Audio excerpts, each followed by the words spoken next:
welcome to the very first installment of Life After Hygiene, brought to you by Fresh Takes, a continuing education company. Get ready to imagine what career opportunities lie ahead after you decide to stop practicing clinically. I'm your host, Dalia, the founder of Fresh Takes, and as our very first and very distinguished guest, we have with us Ms. Tisha Cagle. She might also be known as the Dental Diversity Diva. Welcome, Ms. Cagle. How are you? Hi, I'm great. How are you? Not too bad. I am well. Thank you. So I just want to jump right in. We got some questions from our audience on Instagram, and plus I'm just dying to know a little bit more about what you do. But before we get into being a diversity and inclusion trainer, can you tell me a little bit of how you started your hygiene career? Okay, so the reason why I got into hygiene is my background was more with healthcare. I was a CNA at the age of 18 up until age 20. So I was working in nursing homes with geriatric population and seeing patients. They actually put me on the Alzheimer's unit and different things like that because I had a passion. I worked hard at a very early age, and I really cared for the patients. I found that in doing so, I did not deal with their passing very well. So I would be a snotty, on the floor, like mess, when one of my, and they always passed away on my day off. So it was like an odd thing. And I would come back to work, like, what happened to Miss So-and-so, so like a very dramatic situation. So I found that, I couldn't continue on with that way of life because I got way too connected with seeing the patients every day. But I still needed to help people because like I said, I'm a very hard worker.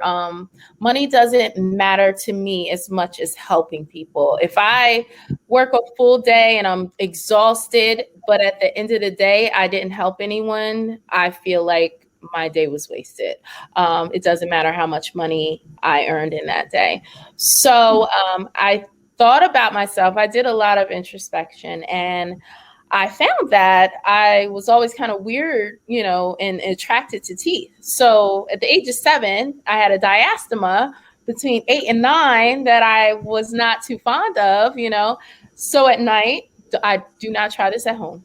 I tied my teeth together with dental floss, faithfully for years. And closed my diastema. I never had braces. So again, not advisable.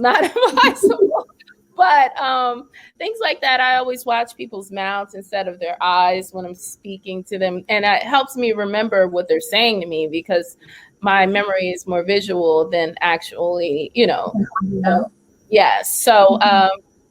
So taking all those things into consideration and still wanting to help people, even when I was working in the nursing homes, patients who were tube fed, they got oral care even less than the regular patients. I don't know the concept behind that, but there would be there was a bedridden patient who he was nonverbal.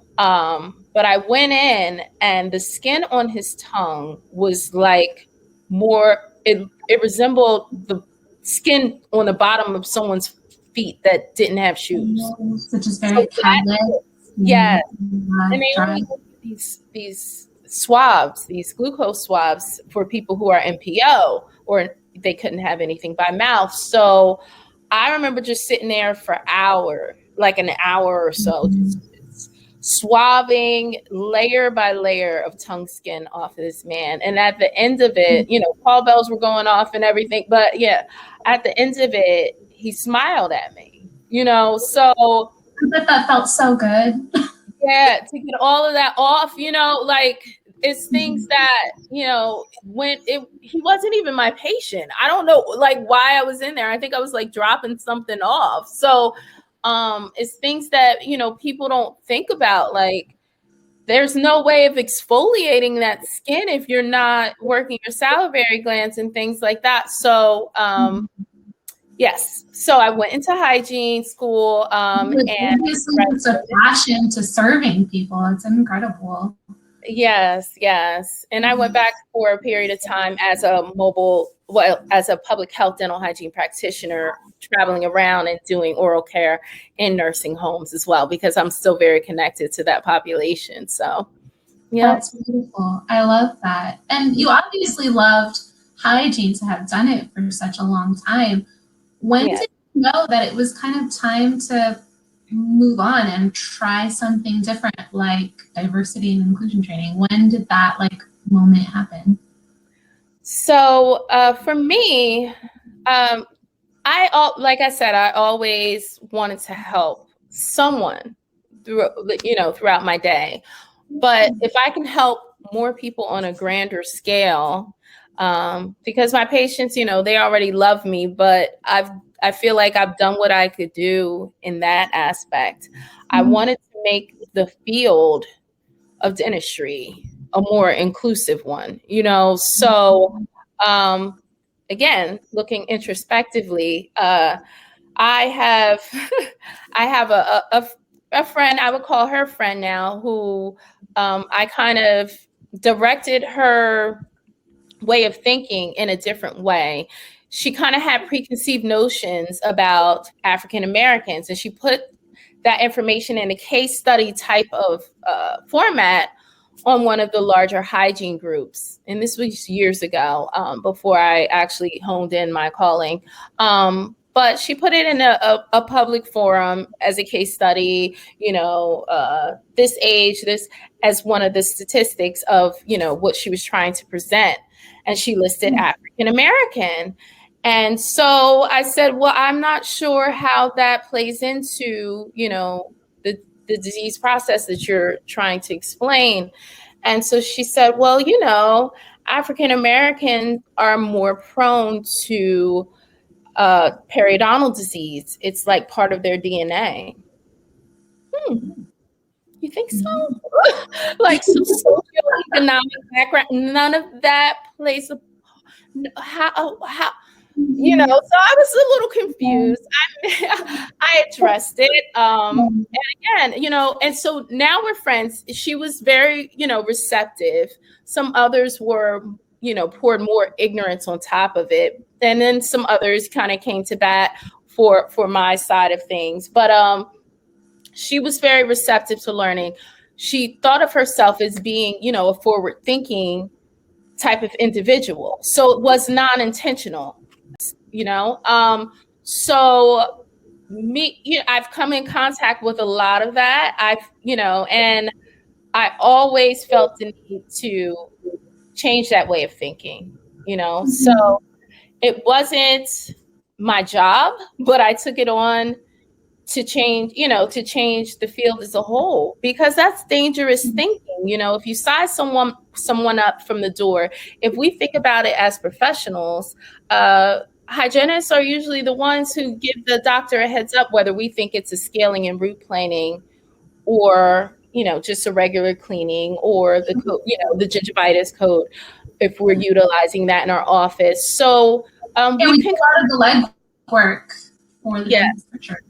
Yes. So in our way of thinking, we can influence the outcome of this patient. If we already have them sized up before they've even sat in the chair, before they've even opened their mouth, that determination can change if a patient is paying out of pocket, or, are responsible for copays, can change whether they actually receive treatment or not, or if they walk out of the door because they can't even afford the copays associated with utilizing their insurance. So, when you take that into account with the difference in, the social economic status of, African Americans per se, but that can also, we now know how our oral health is tied into our overall health. So you send that patient out of the door with no treatment because they, you can't subject them to supervised neglect.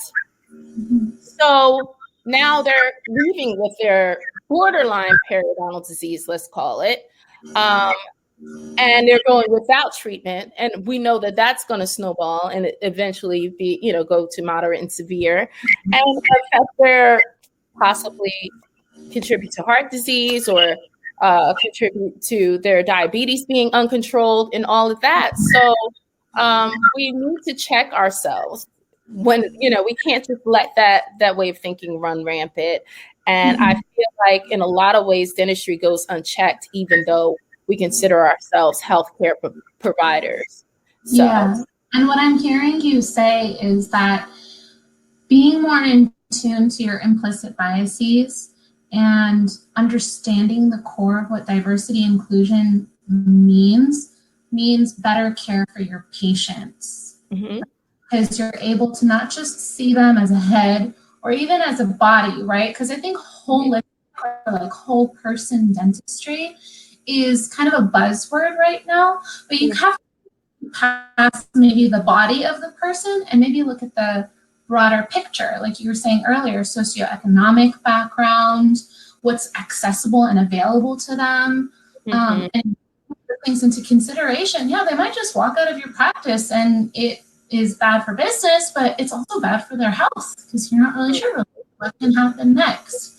And so being aware, what I'm hearing you say is being aware of those things is actually really important for dealing with your patient's oral health. Is that correct? Yeah.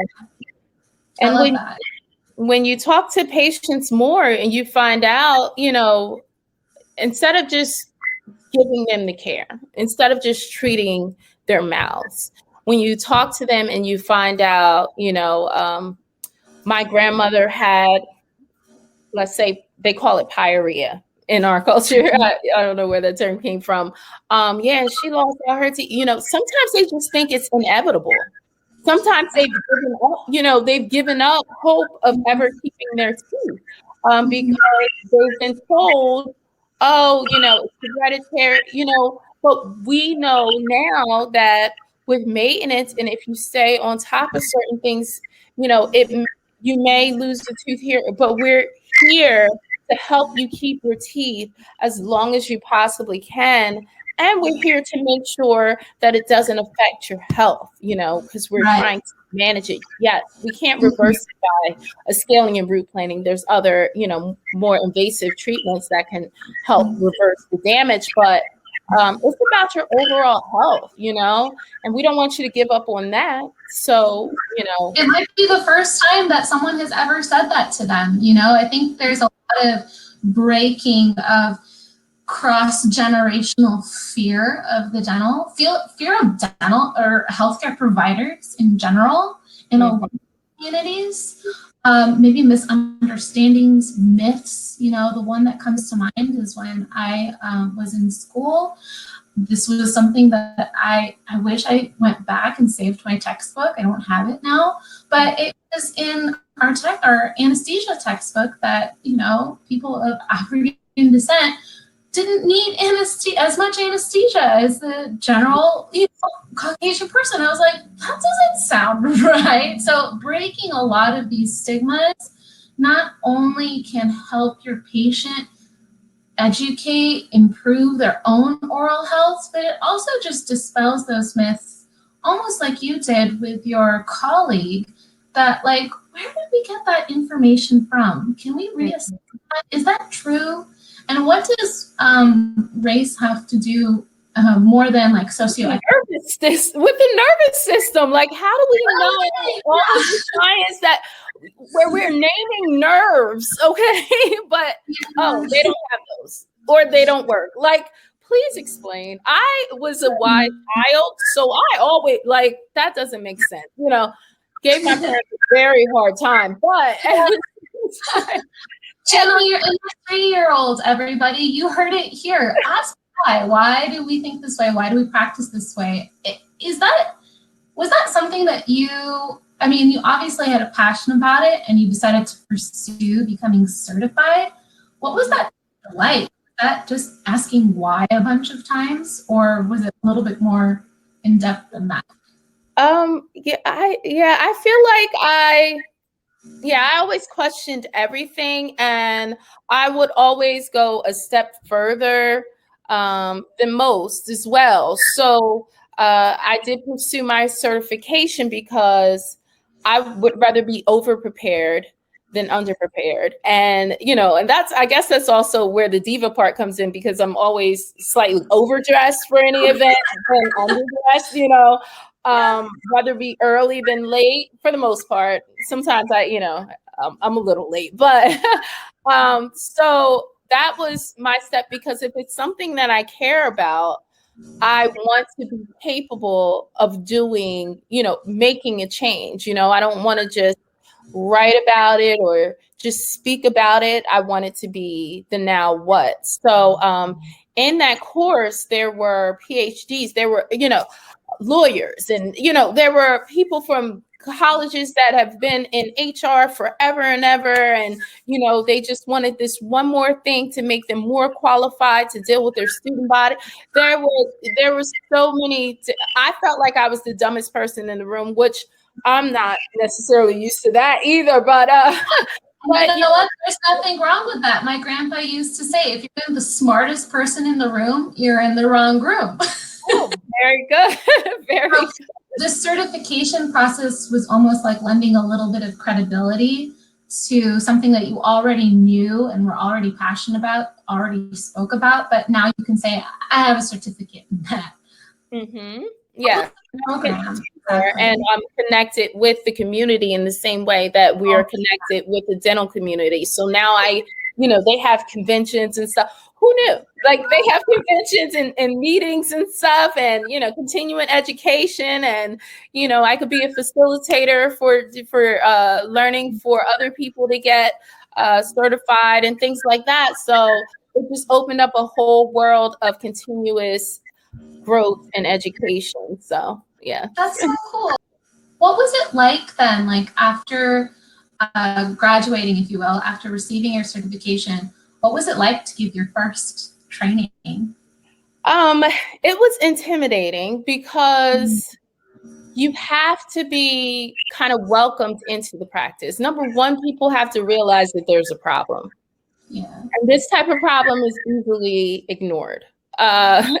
And so, going in, you have to kind of, not step on toes and be welcomed, so that you can actually get some movement and some growth within the practice. So you have to kind of size people up in a certain way and figure out where the problem is, and then how to best address that type of personality and that type of problem to actually enact change. So it was like a delicate type of dance, because if you just go in pointing fingers, you really will not get anywhere. You kind of have to slowly allow people to open up to get to the core of what the issue is, not only within the organization, but within individuals. So, yeah. Right. That's a lot. I mean, not only are you coming in, obviously, with this wealth of knowledge, but you also are trying to address like hearts, right? And mind, maybe deep-seated mindsets, as well as, practice cohesiveness, building a better business. That's like a lot of little things happening all at once. I can see how you said it was like intimidating. It sounds intimidating. Yeah. But I imagine that it also might be very rewarding. I mean, you can tell me if it is or not, but like, this is not happening in just like one visit. This is, or is it? No, like, no. And that's, yeah. So I feel like, diversity and inclusion has kind of been watered down to like keywords, you know what I mean? And it's so much more work that kind of goes behind that. It's more than a hashtag, you know what I mean? So it is constant, checking in. New situations may arise, so it's giving people like coping skills and different things like that, and giving them avenues to reach out. So you really have to build a team that's going to be ever present within that practice. that supports you, understands where you're trying to go, where you're trying to move that practice, so they could be the foot soldiers for what you're trying to do. Right. Otherwise, all your efforts will leave with you out the door. Oh, she's gone. Let's return back to normal. And that's not what you want. That's not really making a change. So, yes, it is constant communication, checking in, and things like that. So you never really leave. You're just over here. So Yeah. It's a changing of the values of the practice, because I heard of similar situations where you just have one office champion for anything, right? Let's, maybe give a different example than diversity inclusion. There's like this one gal in an office that I used to work at that knew how to run this one machine. And if she wasn't there, nobody would use it. Nobody understood how, or they'd mess it up, and then it would set back the day. So like, this is kind of similar. You can't have just that one person be the champion. The whole office needs to buy in. The whole office needs to be working along in that practice. And I love that, because like you said, it's more sustainable. It is longer lasting than, just one person is going to speak up and speak out and be doing that work for themselves. But when they leave, things too tend to revert back to a sort of status quo. So that is so interesting that you observed this after becoming a trainer. I love it. Yeah. So what else do you love about being a diversity and inclusion trainer? Because remind me again, you started doing this when? I completed my certification and the testing process, which is, that was back in July. So their testing process is actually run through Purdue University. So that's why the standard is so high for your education and all of that, because they don't just, pass you, oh, you did good. You know what I mean? Like, you actually have to test for it.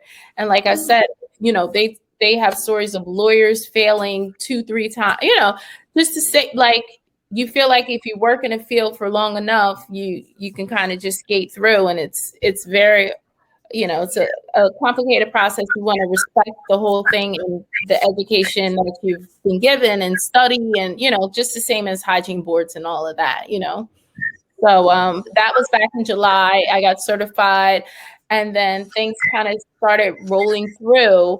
I reached out. I put myself out there via social media and stuff like that. But I can't say I hit the ground running, but once things started to kind of take off, it was like everywhere. Like, So That's great. That tells me that there's a demand for it, right? Especially in the dental profession. So yeah. Cool. Yes. Yeah. Sorry, I interrupted you, but you were going to tell me what you love about what it is. Oh, so I love that it kind of feels like I am tapping into a portion of myself that I really didn't get to express as much, So, and I love helping to change minds, of course, and approaches and ways of looking at other people, because we kind of see things from our perspective. Everything is based off of our cultural background, and that's how we kind of judge others. And when you remove that, it kind of opens up the world for people. It's not just within the practice, so there may be friendships that may not have happened if it wasn't for this type of training and the mindset that we've now broken down. So I like to think that it goes beyond the office. I like to think that it goes into, their everyday lives as well. So I love that. That's great. Yeah, affecting some real change there. We were talking earlier about how cute your glasses were, and I couldn't help but thinking, like, how perfect it is that you said that we all come into life, our profession, our relationships, even something as casual as, the way that we consume social media or the news. We all come at it with lenses. Like, my lenses is I am a Palestinian millennial woman. I have this experience and that experience. I'm educated. Those are my lenses, right? And so it's really cool to be able to one day take those off and just, we obviously put them on for a lot of good reasons, but just to take it off and see our patients and treat our patients, it's just, I think, a very beautiful analogy. So I appreciate you kind of walking us through how much you love it. Well, how did your colleagues, like your hygiene colleagues, react to you becoming a diversity and inclusion trainer? Like, what was their general response? Well, so my colleagues through social media, they know me. So they were excited. A lot of them actually were the final push to make me go ahead and do this, because I would write I would just write. I really express myself better through writing than I actually do in speaking. So I would just write long things, just expressing myself culturally. And the first step of being a diversity and inclusion trainer is knowing thyself. So being in touch with my own culture. So I would write cultural pieces, and people would be like, "Oh, you should be a diversity trainer." And I'm like, really? You think so? So they actually pushed me. A few of them were, monumental in my decision. So they are all very supportive. I have to say, my company, a few people, the higher ups, were very supportive, read a few of my articles, and they are still supportive. A few didn't really understand what the big deal was, and I had a few dentist friends who were like, "Oh, well, that won't make any money." Oh, but it's not about that. Like, I want change. I want, when I leave the field, I want it to be an easier field for other people to come into. I don't want the diversity that we ask for to come into our field only to not be welcomed. What is the point in that? Like, so they could have the same rough time that I may have had. Like, why keep repeating the same thing and expecting a different outcome? Our numbers haven't changed that much, so why you ask why? It's because the inclusion isn't added into the equation. And there are actual business plans that we present to, corporate, or to whoever is bringing us in, to let them know that if you change the culture of your office, number one, patient retention is better. Number two, you lessen the turnover rate within your office, because people feel appreciated and respected, and they don't have to leave their culture at home when they come to work. They get to come to work and be a whole entire person. So so it's multifaceted. It's good for business. It's good for business. Yeah. So it's not about business, but it's about making a change. So yeah. So definitely. And my father is a dollars and cents kind of man. He tries to do everything through the lens of economics. He feels that makes him more objective, and it does to a certain degree. So when you talk about things that are seemingly emotional, such as being seen as a whole person, that actually does translate into dollars and cents. Like you said, retention of patients. Have you ever considered that patients are stopping to come to your office because they felt discriminated against, or they didn't feel treated properly, or the turnover that happens with your office staff? Like, did you ever stop to think that maybe that's costing you a lot more money than some introspection and training on how to deal with things that come up? So. Like the smaller things. For example, I think we could all relate to this. If you get a patient that comes in and there's a language barrier and they have a translator there with them, do you give them the same small talk and conversation that you give to an English speaking patient? Do you ask them, how was your day? Well, what do you have going on after this? Well, no, you're to the point. What tooth is bothering you? Like, why don't you want to know more about that patient in your chair? You know what I mean? Why not engage? Why just dot. Okay, let's get this done.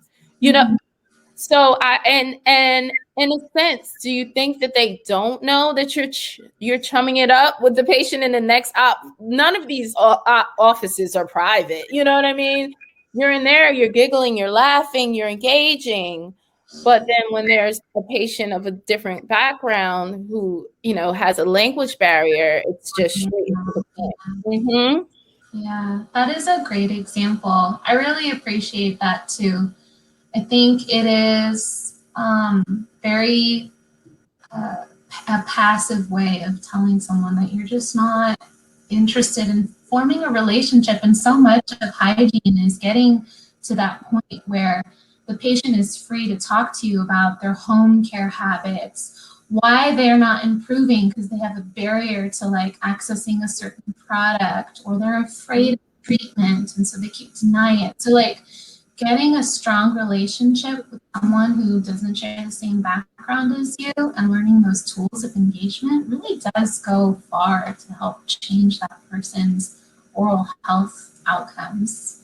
Mm-hmm. I think we might be talking in circles because diversity and inclusion training just sounds like a great idea all the way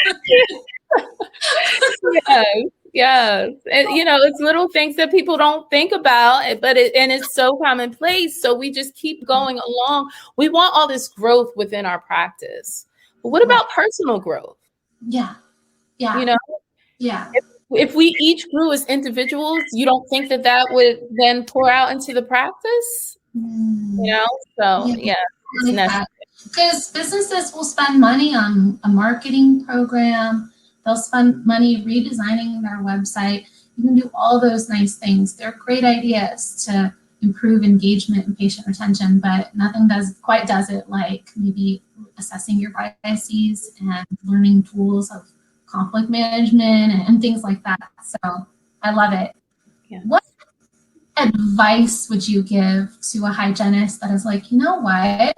I'm kind of tired of doing clinical work, or maybe I want to do this on the side and ease my way out of the hygiene profession.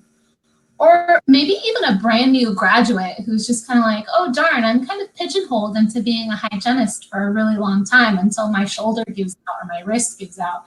So what would you say to those hygienists who maybe want to give becoming a diversity inclusion trainer a try? I would say, go for it. We really, obviously, we need you, just in the things that I pointed out, I can't do it alone. So, if you feel as though that you have a passion for people in general, and in this, you will be challenged to relieve yourself of your own biases. So it's not easy because you have to dig within yourself as well. If you like that type of challenge, if you like growing and learning in different areas, definitely, do it. I would get certified. Cornell offers a program as well. There are, other programs that may suit you better in your learning. But it's time to bring this to dentistry, number one. And you also can work in hospitals. You can work anywhere. So you won't even be strapped down to dentistry, but dentistry is my baby. So that's why everybody's like, well, why did you put dental on your name? Because you can work anywhere. And I'm like, yeah, but that's my baby, so that's why I'm here. But it's not, you don't have to stay here, but I feel like we definitely need work. And to me, dentistry is home. So I feel like it starts at home. Yeah, that's beautiful. I love that. So where can viewers find you if they want to hire you to do diversity and inclusion training for their office or organization, or if they just want to like follow you and see what you're up to because you're super So you can follow me on Facebook. I am under Dental Diversity Diva. And also I'm on Instagram at Dental Diversity Diva. And I have a website, www.dentaldiversitydiva.com. So that's where you can email me or through the contact us tab in that website as well. Yeah, and you've got some articles published. I mean, that's how we first connected. Is I read a really, it was brief, but it was so rich. Article on diversity and inclusion on Dentistry IQ, I believe, like through Already Magazine. And so, if folks just Google you, could they find those articles? I am Googleable. So yes, I've been Googleable for quite a long time. But my son pointed that out to me. He forgot to do his project and he needed a picture of me, and he Googled me. So that was funny to find out. But yes, you can Google Dental Diversity Diva. You can, and you can also, I don't know if the articles will come up under that, but they are within Dentistry IQ. You can Google my name, Tisha Cagle, and they should pop right up. Yes. Yeah. And just so you know, this interview is going to be exclusive to those who subscribe to the Quad newsletter. It's a once per quarter newsletter that I'm putting out. And so I'll be sure to link some of your articles to that newsletter as well. Maybe make it a little bit easier for folks to find, because your writing is very, I think, powerful. You were saying earlier that you feel like you communicate better by writing, and you did a great job speaking, but I also really did enjoy your writing too. So thank you. Thank you. Yeah. So thank you so much for sharing your time and your passion with us. Your heart for equity in the dental field is something that I think will positively transform not just the way that we provide oral health care, but also how dental teams work together. And thank you guys for watching. If you loved this interview or any of the other free content that Fresh Takes provides, share it with a friend or a colleague, and then tell them to subscribe so that they get exclusive access and a heads up to all the events that we have going on. Ms. Cagle, is there anything you want to say before we log off? No, but thank you so much. It was a pleasure, and we'll be in contact. Yes, we will. Thank you, everyone. Bye. Thank you. Bye.